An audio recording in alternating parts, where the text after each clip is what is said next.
I gave the homicide detective a sharp look and told him, I'm not going anywhere with you, my man. Do you have a warrant? No, I don't see a warrant. The homicide detective crossed his arms and muttered, My name isn't my man, it's Detective Anthony Rousseau, and no, I don't have a warrant. I'm not here to arrest you. I pointed towards the front door and snapped, Then turn yourself around and get the hell out, Detective Anthony. See ya. He held up his hand and said, I get why you're maybe not my biggest fan, but let's try and look past all that, you know? All that stuff from before, let bygones be bygones, right? I'll go wait outside the building while you get ready. Make sure that you have a shower, okay? Catch a shave, too. No, wait, don't shave. Little Scruff suits the image. She'll like that. I was far beyond confused at this point. Slowly I asked, What the hell are you talking about? My image? She? Are you okay? He shook his large, balding head at me and said, Don't worry about it right now. I'll explain on the way there. I clenched my teeth and hissed. I'm not going frickin' anywhere, man. Did I not already say this? Get the fuck out or I'm calling my lawyer. Rousseau's face went a little pale underneath his fake tan. He stammered, No, please don't do that. Look, hold on a second. I'll just... He trailed off and reached for his backpack. He pulled out his wallet and retrieved a fan of crisp-looking $20 bills. He held them out and said, I'll pay for your time, okay? Here's $200. Is that enough? I gawked at the money in disbelief. This was, certainly an unexpected turn of events. The detective pushed the money into my hands and quietly said, Look, the DA's office doesn't care about the hippie anymore. They're shifting focus and pursuing other venues. He's just another missing persons case now, you know? It's dead in the water. Believe me, I'm not here to shake you down. Let's just say that fate brought you into my sphere, and now I really need your help with something. Then why did you come to my parents' house and start grilling my mom? I demanded. It kind of sounds like maybe you're not telling me the truth right now. I shouldn't have done that, he admitted. But I was just trying to get a feel for what you're like as a person, not as a felon. I always do some research before I give these sessions the green light. Again, what the fuck are you talking about?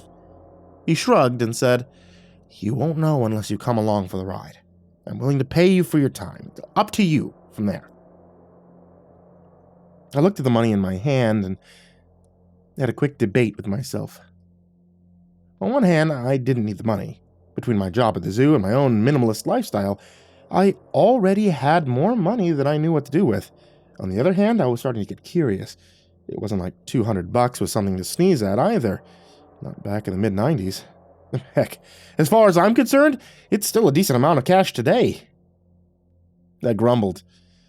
How long's it going to take? I have something I need to do today. Rousseau immediately perked up and started to grin. He said, No more than a few hours, I guess. Maybe less. Kind of up to you, but hey, no pressure. I'll see you outside. Remember, don't shave. Keep the stubble. He gave me a thumbs up, and he left me standing there in my pajamas with a handful of money that was fresh from a bank machine.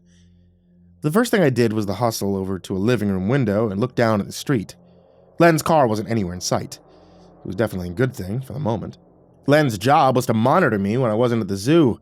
The very last thing I wanted was for Len to observe me driving away in a car with a cop behind the wheel. It was also kind of troubling, though. I'd snuck out through the back exit of the building, so I had no idea what had become of Len during the ruckus I had created as a diversion. I hoped that everything was going okay for the big lug. There was a decent chance he might kill me the next time we meet, but I still had a large amount of affection for Len.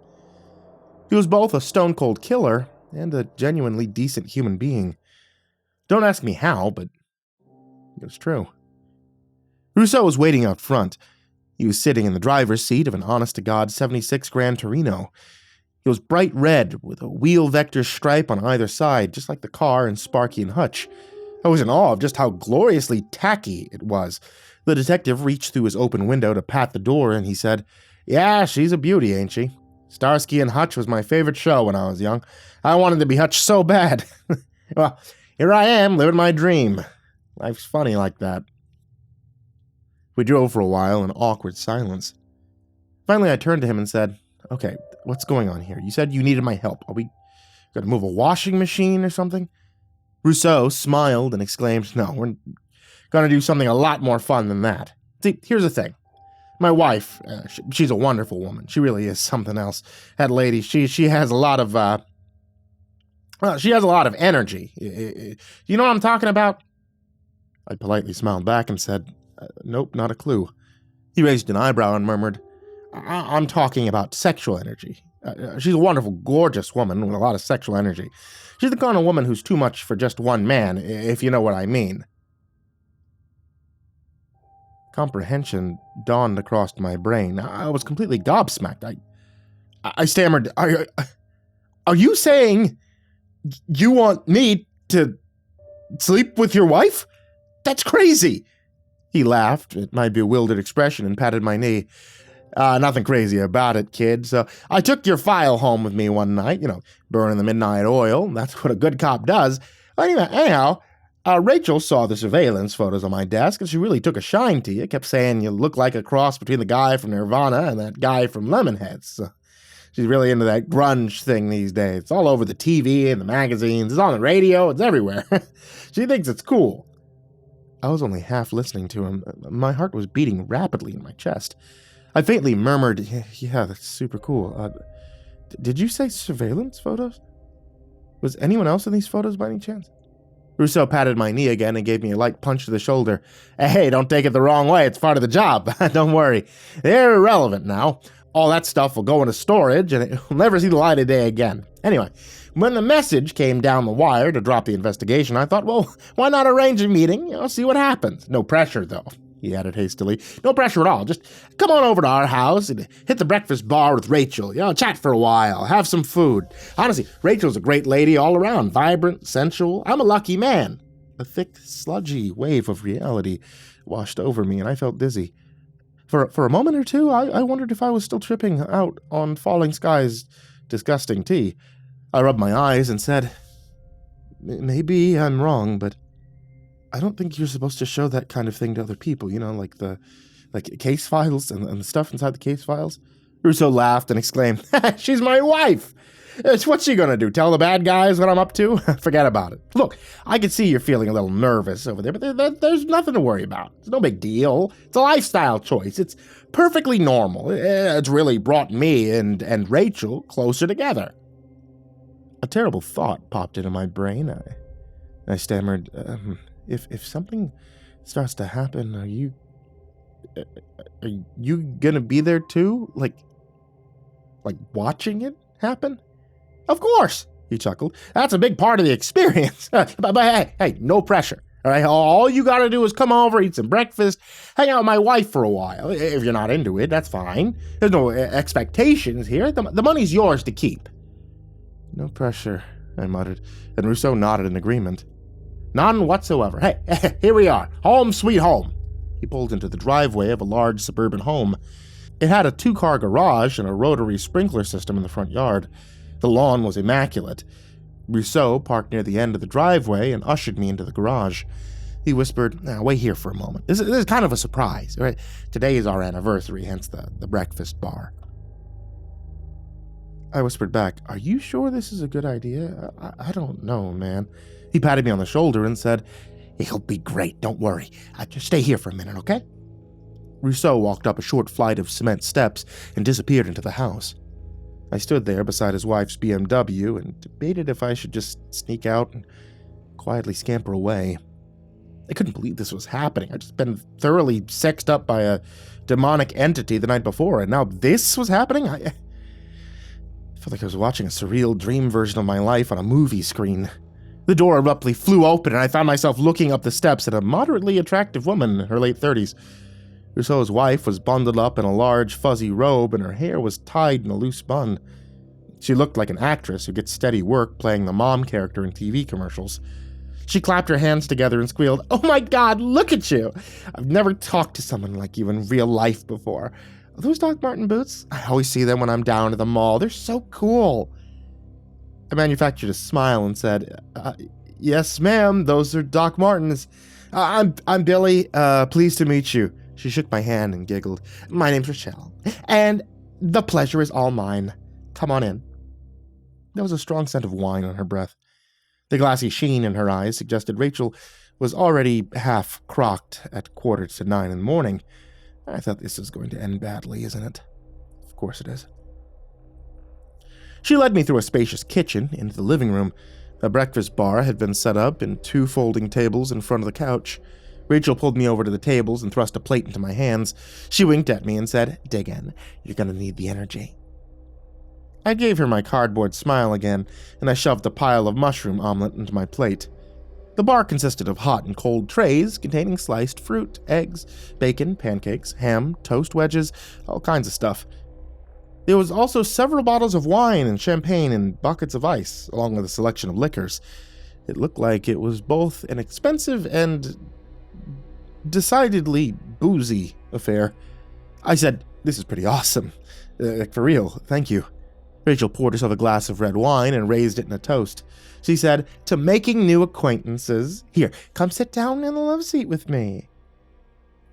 Rachel blurbed away about her job as a real estate agent as I ate my omelet.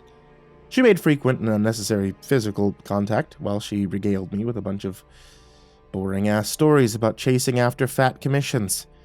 The eggs were decent enough, but I could barely taste them. I already knew I had made a terrible mistake, and now I'd have to talk my way out of a potentially volatile situation. I put my empty plate down and said, "Well, this has been really fun. I really enjoyed the breakfast, and it was really nice to meet you." She responded by lifting her glass to my lips and attempting to pour a large swallow of wine down my throat. I inhaled red wine and started to choke.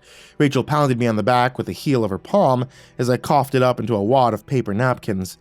When I could breathe again, I wheezed, "Thanks, but I'll pass. I'm really not a day drinker."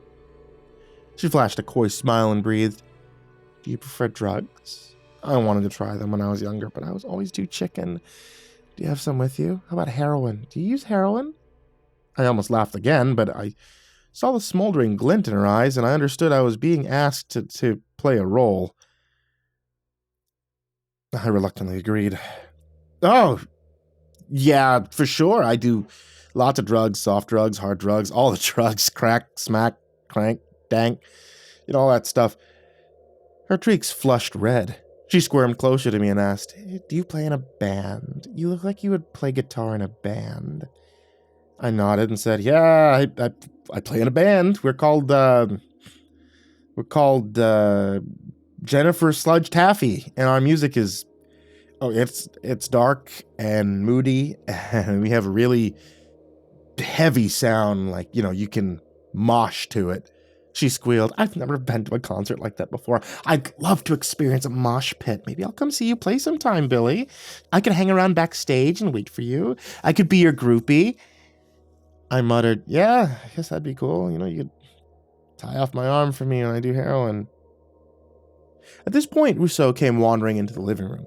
He was now also wearing a large, fuzzy robe, and his feet were clad in slippers. I stared at his hairy shins with great apprehension. Rousseau slathered grape jelly on a couple of toast wedges and poured himself a glass of champagne and sat down on the couch with a contented sigh. He motioned at us with the glass and asked, "So how are you two hitting it off?" Rachel wove an arm around mine and announced, "Tony, I adore him. He's so aloof and cool, like a rock star. You probably get all the girls, don't you?" Nothing could be further from the truth, of course, but that's not what she wanted to hear. I flipped my hair back and said, "Yeah, sure, I was with a succubus just last night." She giggled. "Oh, I bet she was a succubus. Who could resist those baby blue eyes? I bet she ate you right up." I gently disengaged from her arm and chuckled. "No, she definitely wanted to, that's for sure. Hey, is that a watermelon carved to look like a flower? I really gotta try some of that. Excuse me for a second." Rachel pursued me around the table, breathing hot gusts of wine breath against the back of my neck. She put her hands on my shoulders and crooned, "Do you want to play with me, Billy Rockstar?" I cringed away from her touch and grunted, "Watermelon first." I reached for a melon baller, but she pried it out of my hand and clumsily tried to feed me a scoop of watermelon. She bumped it against my front teeth in the process, and I jerked my head back with a muffled jipe of pain. Detective Rousseau got up from the couch and sauntered over to join us. He was standing uncomfortably close, and I found myself sandwiched between 2 blobs of terry cloth. Rousseau quietly breathed, "She really likes you, young man. And why wouldn't she, right? You're a good-looking guy. How about we take this party over to the couch. He made eye contact with his wife over my shoulder, and both robes dropped to the floor at the same time. Panic jolted through my entire body like a bolt of lightning. I shrieked, "Hold the fuck up!" I jumped to the side like a frightened rabbit and scrambled over to the other side of the room, shielding my eyes from their nudity with my hands.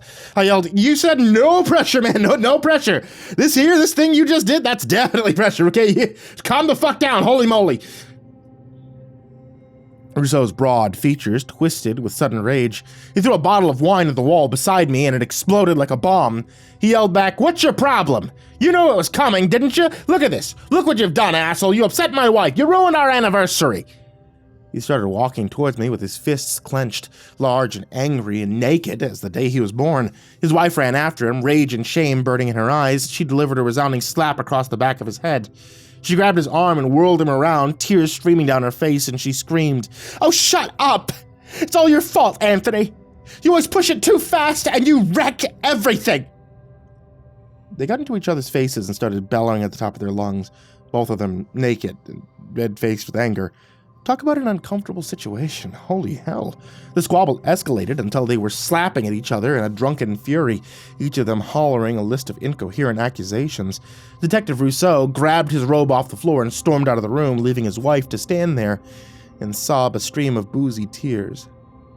She looked over at me and stammered, "Please, don't go. I'm sorry." I gave her an incredulous look and said, yeah, no way, nah. You folks need some therapy or something. I'm out of here." She chased me to the front door, still naked, and she pleaded for me to stay. I bolted out the door, and to my dismay, she followed me onto the porch. An elderly neighbor gawked at this spectacle from atop his riding lawnmower, almost driving into his picket fence as he stared at her. Then I was sprinting down the street as fast as I could go, her anguished pleas following me as I ran. I kept going until I caught a stitch in my side that made me slow to a walk. There it was. Sweaty young guy with long hair, ripped up jean shorts, wandering around a middle-class suburban area in a t-shirt that said "Alien Sex Fiend" in bold letters. I was attracting hostile stares from a lot of dads in khaki pants and golf shirts. I was scared someone was going to call the cops. Last thing I wanted was another encounter with the cops today, naked or otherwise. Finally, I stumbled upon a strip mall with a phone booth, and I called a cab. As I was waiting, I saw a familiar-looking vehicle slowly rolling down the street. I dove into a clump of bushes in front of the Dairy Queen and waited for Detective Rousseau to be gone. When I poked my head up again, my cab was circling around the parking lot. I brushed mulch and dead leaves off my clothes with one hand, and I waved the cab over with the other. The cabbie gave me a suspicious look and asked, "Why are you hiding in the bushes? You getting high in there or something?" I jumped in the back seat and snapped, "Yeah, I was doing my heroin. What's it to you? Just take me to this address. I'll give you $200, okay?" I pushed the rumpled envelope into his hand. The cabbie glanced at the address Miss Dahlia had written on the back and muttered, "Whatever you say, heroin guy, off we go."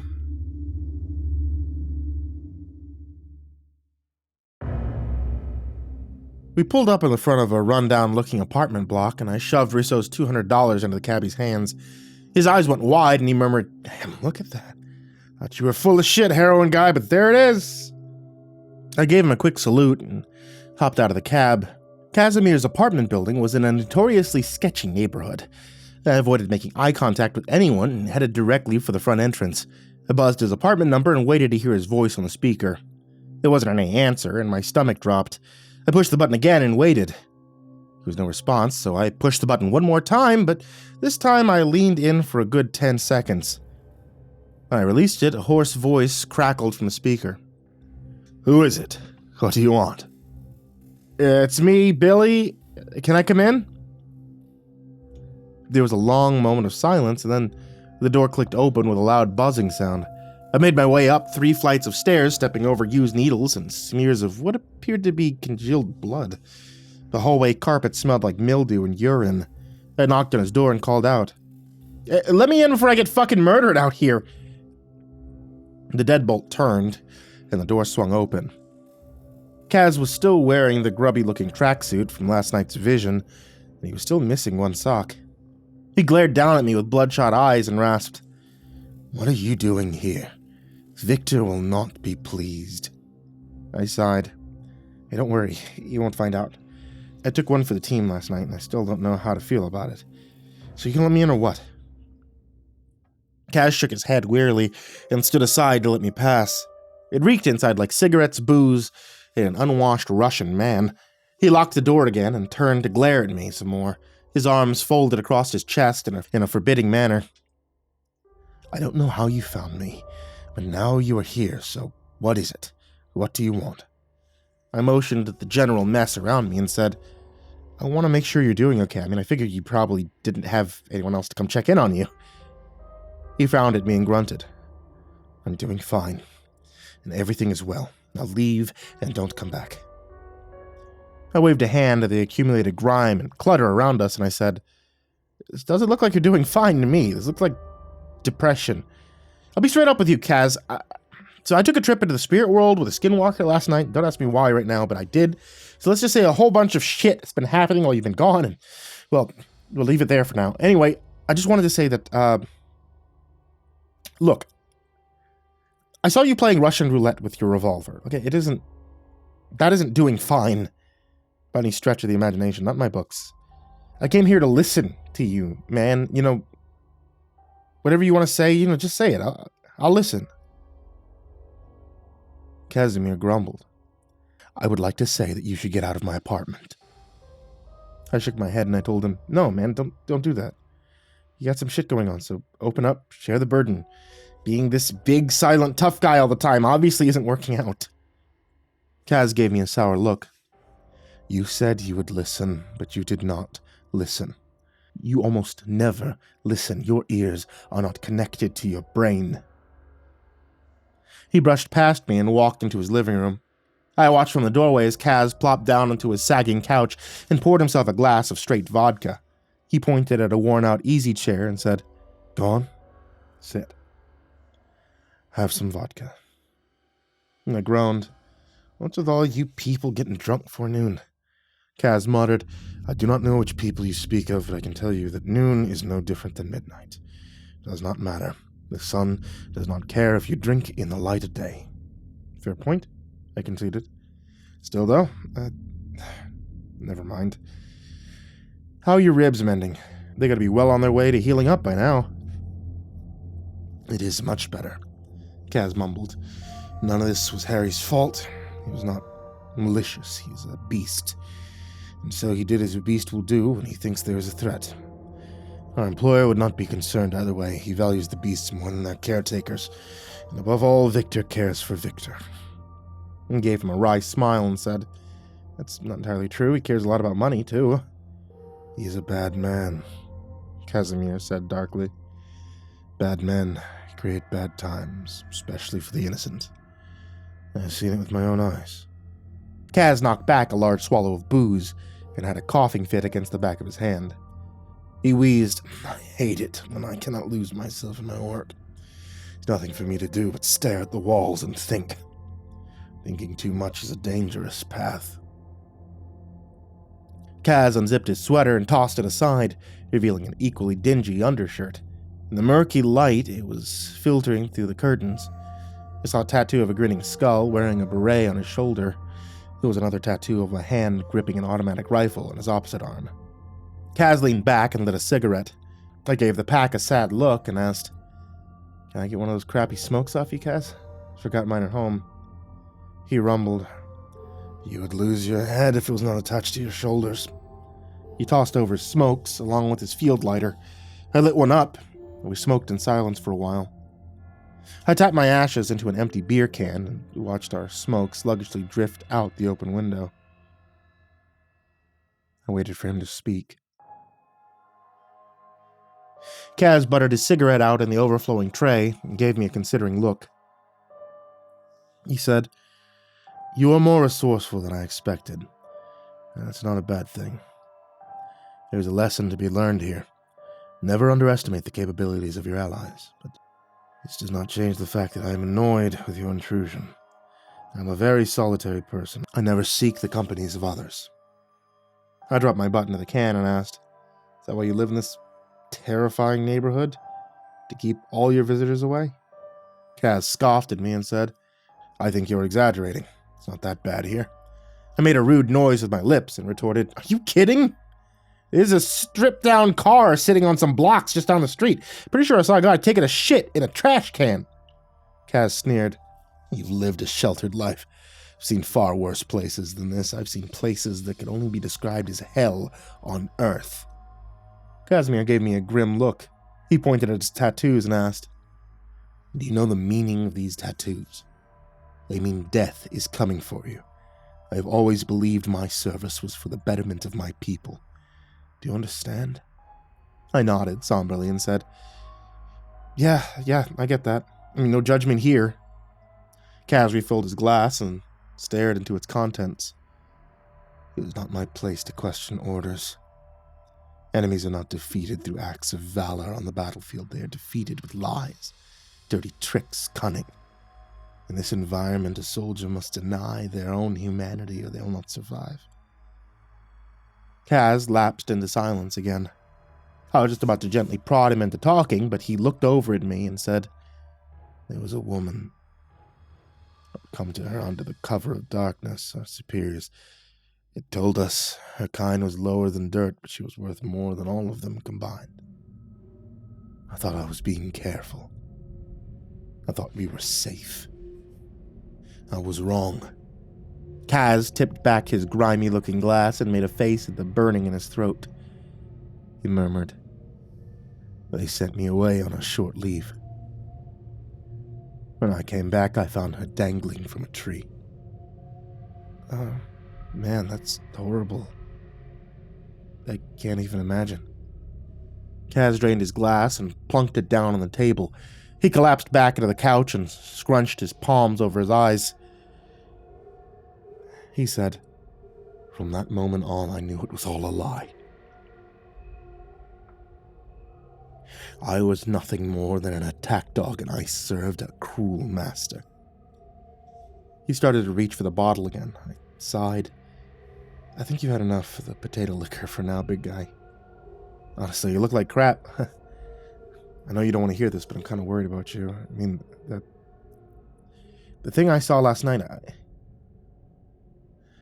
think we should talk about it." Kaz stretched out across the couch with a faint groan.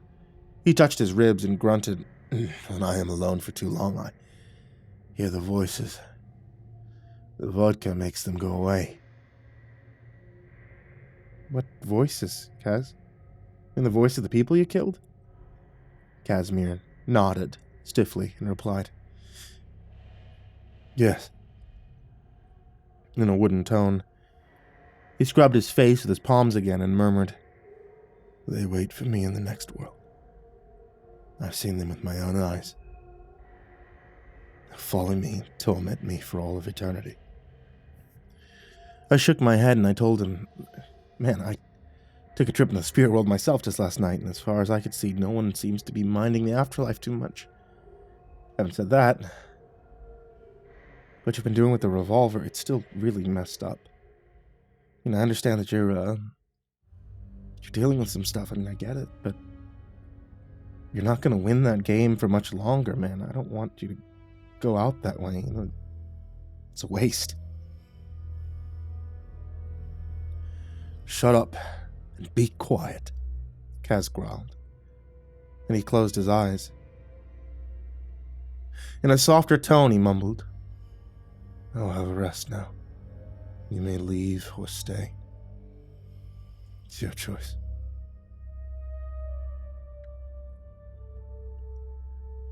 I waited until Kaz was snoring, his lips flapping a little beneath his heavy mustache, and then I started cleaning his apartment. I found some trash bags under the sink, and I bagged up all the cluttered garbage that littered every horizontal surface. I washed a small mountain of dirty dishes, and then I tackled his bathroom with a bottle of disinfectant and a scrub brush. 90 minutes later, Kaz's apartment was no longer a health hazard. As it turns out, Len was right. Having a clean living space is important. It helps make you feel more like a human being instead of some vile creature who could be an attraction at Victor's zoo. Life's a mountain. Small steps will gradually elevate you to greater heights. You just have to put one foot forward, and then the other one. It all adds up in the end. I brought out the trash bags and dragged down the hall to the garbage chute. As I was tossing them into the chute, I observed a figure standing at the far end of the hall. Despite the summer heat, the figure was draped in a shabby-looking overcoat.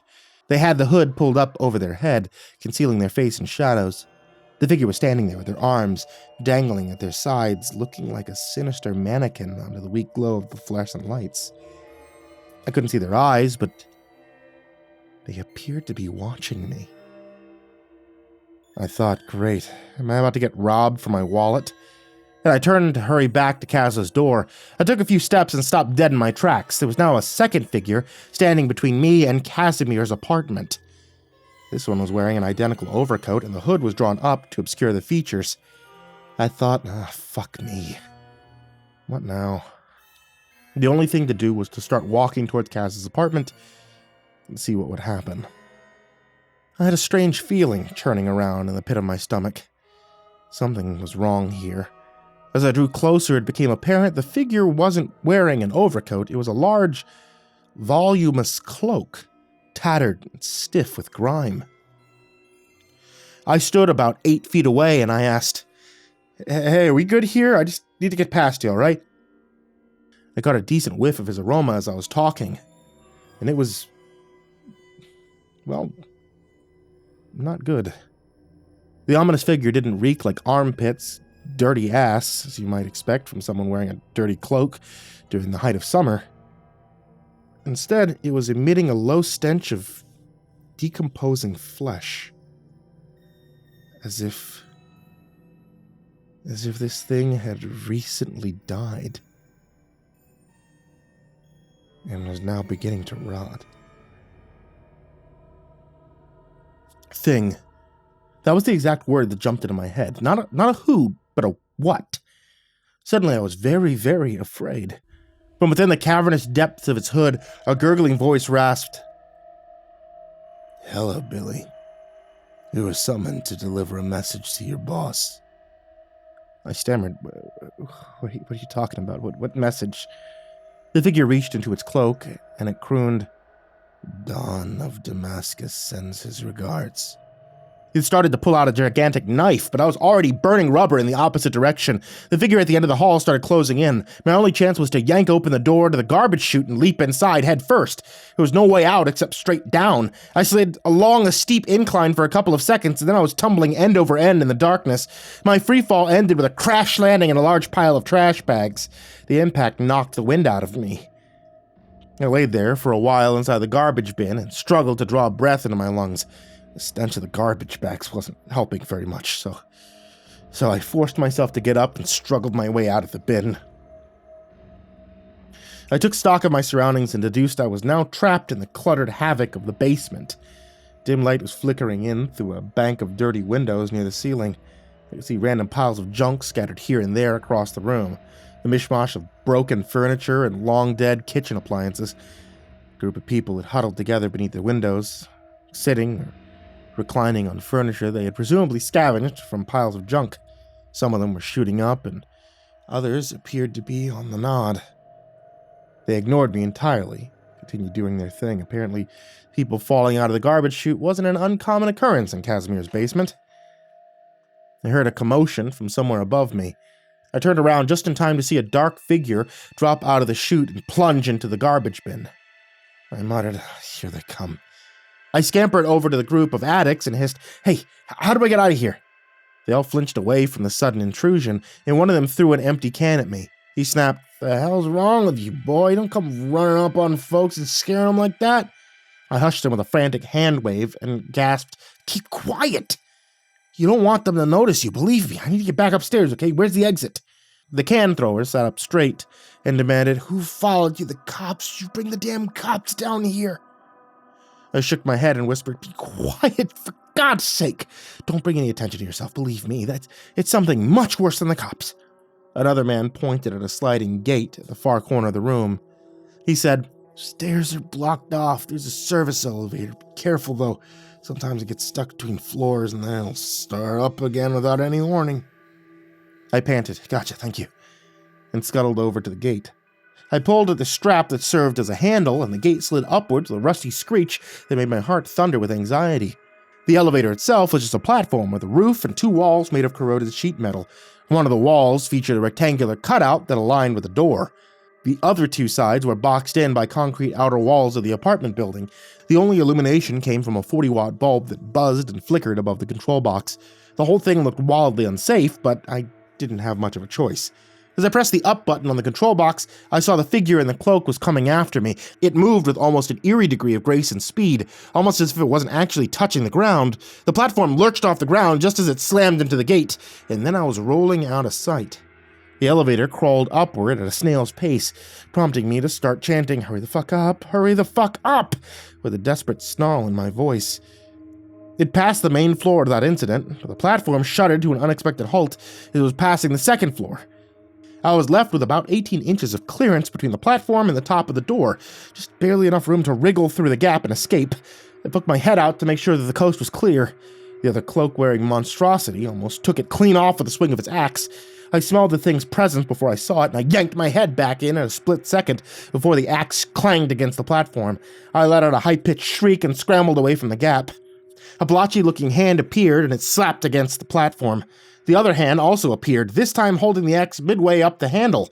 A hood rose into view, and the creature gurgled, "Dawn of Damascus will destroy every last subject in Victor's empire. You will all crumble before his wrath." I snarled, "Dawn of Damascus can go fuck himself, you rancid fucking ghoul." I charged in and kicked the thing as hard as I could. Right in the face, its hood snapped back, revealing the mottled features of a rotting corpse. The thing smiled at me through broken teeth and said, "You can't hurt me, Billy. I'm already dead." I screamed, "Yeah, eat some inertia, fuckhead!" and I stomped on top of its skull as hard as I could. The thing fell down into the hallway, leaving its axe behind on the platform. I grabbed it and lifted it over my head. When the hand reappeared, I swung the axe with all of the terrifying force I could muster. The axe swooped down and severed its hand at the wrist, bouncing off the platform in a shower of sparks.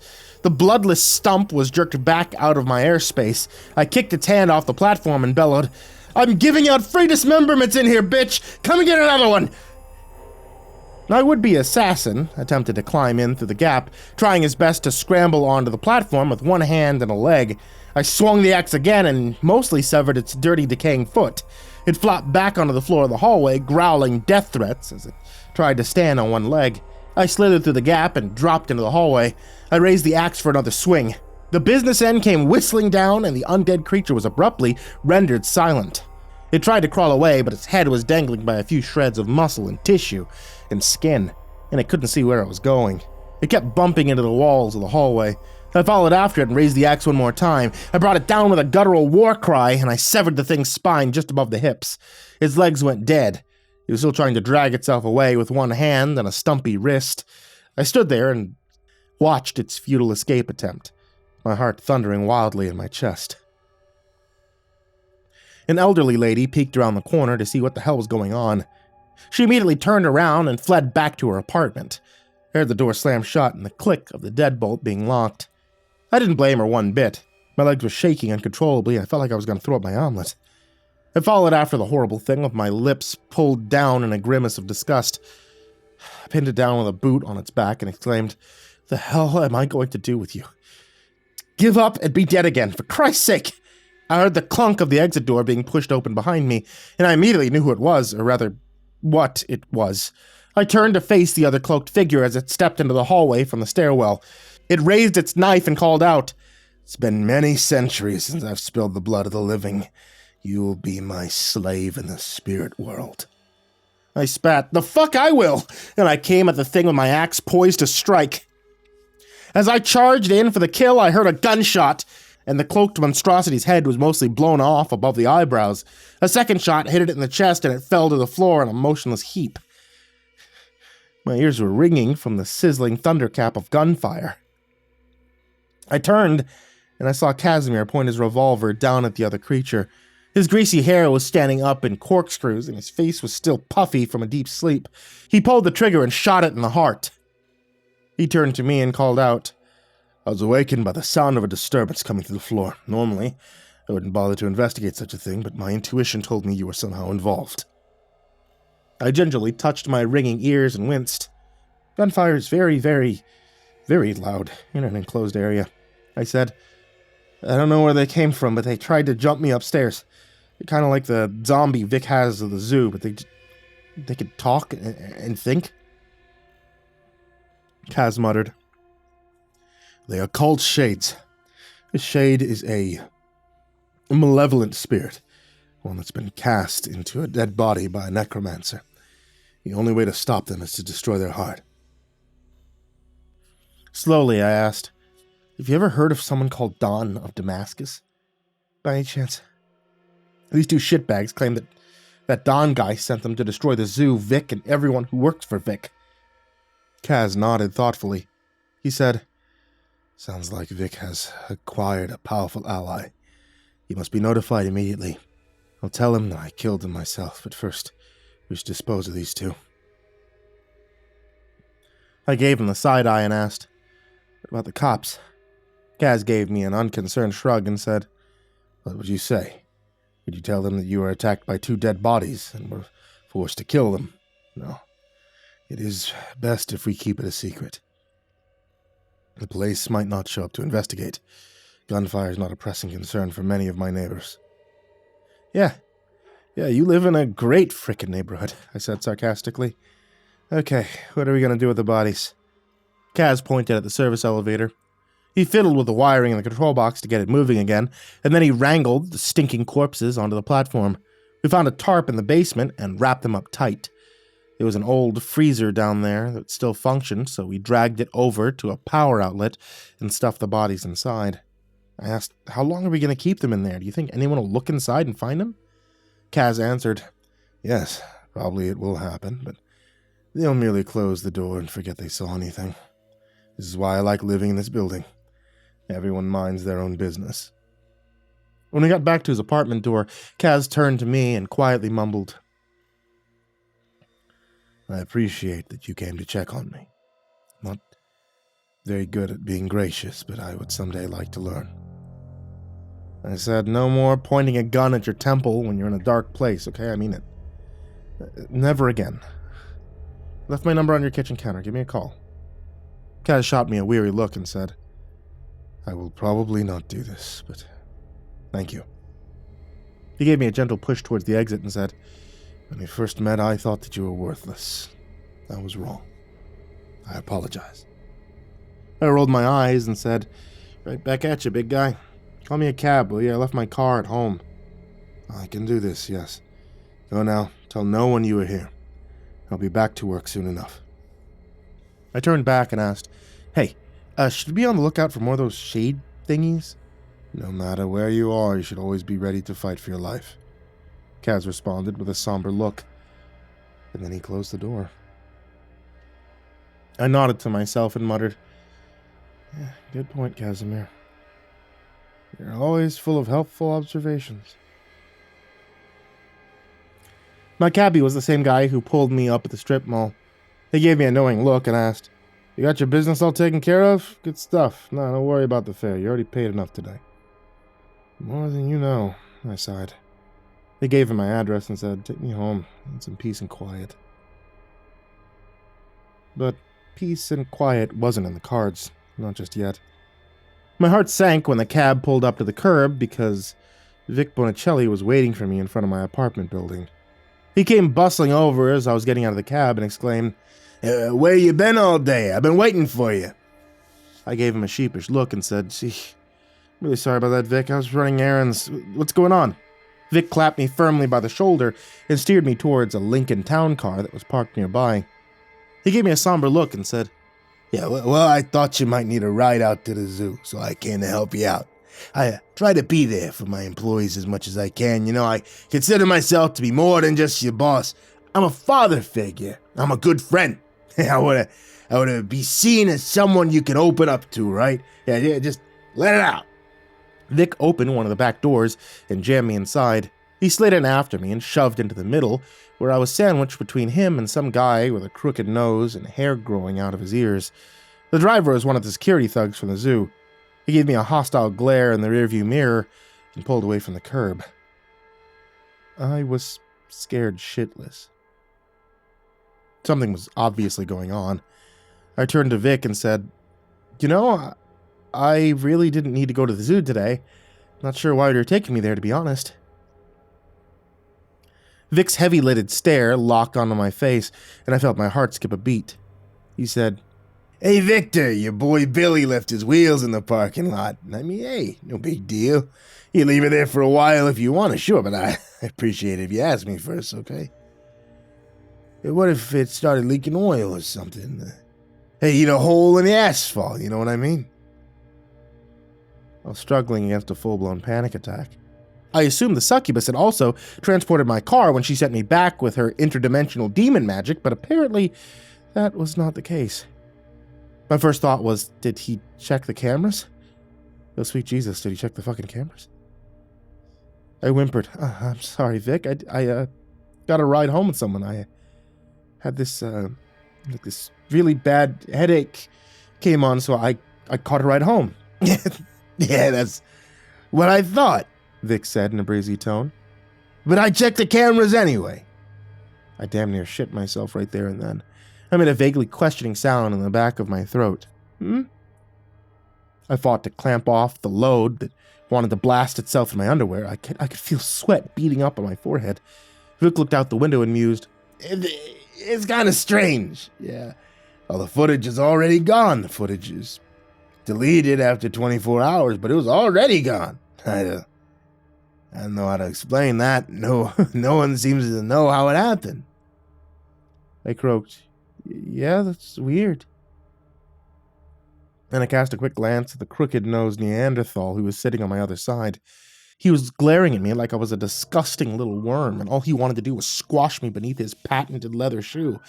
Vic looked back at me and said, "So we got a bit of a problem on our hands, right? There's a chance we're going to war, and I'm saying it's happened for sure, but there's a definite chance." I gave him a confused stare and asked, "What does that mean? War? With who?" "He's some wannabe wise guy from Damascus," Vic said in a sour tone. "You know who that is, right? It's in Syria. That country in the Middle East. Anyway, the cocksucker wants to put me out of business. His name is Don. He's a necromancer. You know what he does is a piece of shit. He contacts bad people on the other side. He beams them right into a dead body. Pew! After that, they have to do his bidding. Yeah, I'm not shitting you. The real thing. Anyway, this guy, the guy runs an operation like the zoo, only over there in Damascus. Problem is, his version of the zoo fucking sucks. No one wants to go there. And all the good exhibits, he ain't got shit. He's jealous, sawed-off little prick. Got the green-eyed monster riding his back. I pretend to be shocked at this information. I asked, "Is this something I should be worried about? I mean, how do I fight one of these things?" Vic gave me a grave look and said, "I'm not going to sugarcoat it for you, kid. These things are dangerous. They're almost impossible to kill. You have to destroy their heart, and they'll keep coming after you again and again and again. I'm not saying they'll be coming for you, but I'm not saying they won't either. If you see some weird fuck running around in a dark cloak with a hood pulled up, get ready to run. Right? I advise you to get yourself a piece, start carrying it." I stammered. "I don't even know where to get a handgun. A pawn shop, I guess?" Vic sneered. "Yeah, them bastards will sell you a piece, all right. Piece of shit. No, not a pawn shop. Here, just take this." A 9mm pistol was thrust into my hands, followed by 2 spare magazines. Both of them were loaded. It was the first time I'd ever touched a firearm in my entire life. I muttered, "Thanks, Vic. I appreciate it." "Hey, it ain't free," Vic snapped. "Do you know how much this thing costs? It'll be taken out of your next paycheck. Bullets, too." We pulled into the zoo parking lot, and sure enough, there was my Buick. Vic directed his security goon to pull up beside my vehicle and followed me around to my driver's side door. He grabbed my arm as I was about to unlock my door, and he quietly said, "Look, kid, I know you came back here last night, and I know why." I tried to protest my innocence, but my voice was locked in the back of my throat. Vic shook his head and rumbled, "Nah, don't even try to deny it. I know you were here, and I know why. You got a thing for Miss Dahlia, don't you? And you came to see her last night? I started to deny this claim, and then it dawned on me that I could avoid being in much, much bigger trouble if I just went along with it. So I just nodded and said, yeah, you're right. I do have a thing for her. I'm sorry I broke the rules. Vic pressed his lips together in an unhappy line. He put his hands on his hips and said, hey, look, Billy, you can't do that. You can't be knocking boots with a water nymph. You're a human, she's one of the Fae. It ain't right. Two different species, Billy. It's not like it's not like his bestiality is something. It still ain't right. Plus, I don't encourage work romances. I don't forbid them, but I don't encourage them. You throw romantic emotions into an already volatile situation, it's cocks everywhere up, buddy. Trust me, it's best you don't see her again. I almost started crying with relief. I nodded again and blinked the tears away. Sure, I get it. I won't do it again, Vic, I promise. Vic gave me a sad smile and tousled my hair. Now look at you standing there with tears in your eyes. Pulls at my heartstrings, kiddo. It really does. Well, look, love hurts, don't it? I'm a romantic at heart. I wish I could sanction this union between you two, but I can't. Yeah, I can't condone it. I hope you don't hold it against me here. How about this, okay? Guns free, okay? It's on the house. You carry it around, okay? You see those undead motherfuckers coming for you? You put that whole fucking magazine in its chest. Aim for the left. Which you're right. Get it? Mirror image and all that. You get it. You ain't dumb. Vic gave me a hard slap on the back and hopped back into the Lincoln. I watched it cruise out of sight, and then I realized something. I didn't have my fucking keys with me. I wasn't going anywhere. At least not in my car. I groaned, for crying out loud! Then I started to walk back to the gate. I decided I would walk for a while, and then I'd take yet another cab the rest of the way home. The walk would probably do me good. I mean, after all, I had skinny legs. My blood was sour. I needed the exercise. And then it struck me. I've been looking for a hobby, so why not take up weightlifting? I was tired of being a skinny-legged, sour-blooded little wuss boy. It's time for a change.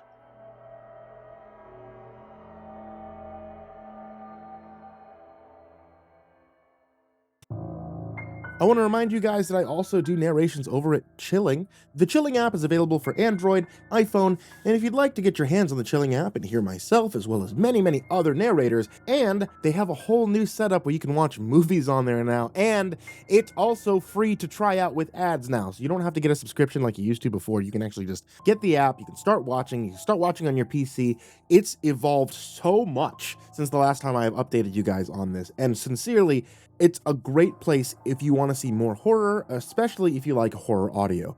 So strongly suggest you check out the Chilling app. And finally, I want to give a huge thank you to everybody who supports me on Patreon. So I want to give a very special thank you to Jordan Humble, Diana Kraus, Disciple, Strategy Wolf Emoji, SullyMan, Brandon Mendoza, BrimstonePandemonium, Caltuna, William Wellington, Scruffy the Janitor, Brenna, LaQueda Canizales, Smiley the Psychotic, Djenna, Dante Kinkade, SimbasBloodyMojo, Mephistopheles, CursepoxPrimarch, M, Jesus Cornejo, Yarghoul, VerbalHorror, Amber Clark, J. Kearns, Mike, himbojerry, Crusader Chocobo, Corbin Dallas, Estabine, Seclude, Salty Surprise, Red Shadowcat, Turtleman, Cryolinian, Mr. Marcus Blitz, Dirt Diver 030, Voice of Sand, Psychomel, Melted Lake, Tali Sue, William King, Sashi Suzaku, Croconut 509, Stricken, Freddy Krueger, Hades Nephew, Acid System, Sky Harbor, Nico Kyle, The Ginger Bros, Aaron Stormcrow, Daniel Polson, and Corey Kenshin. I really appreciate your support, and I cannot thank you enough. I wish you all the best. Sweet dreams.